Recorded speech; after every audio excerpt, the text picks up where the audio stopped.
សំឡេងមើលផ្ទៃសមុទ្រព្រេងឆ្ងាយ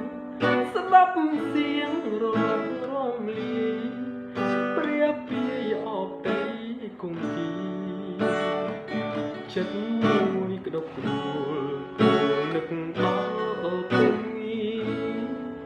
ថ្ងៃណាទៅផ្ដល់វេលាជួបគ្នាម្ដងទៀតដូចមុននឹកអូនពី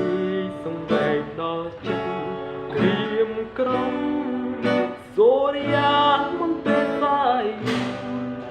ចាំងជាងរស្មីស្រទន់ដូចវងភ័ក្រស្រីញញឹមមានត្រីទុនភ្លុំពេលនេះអូនឆ្ងាយពេកពុន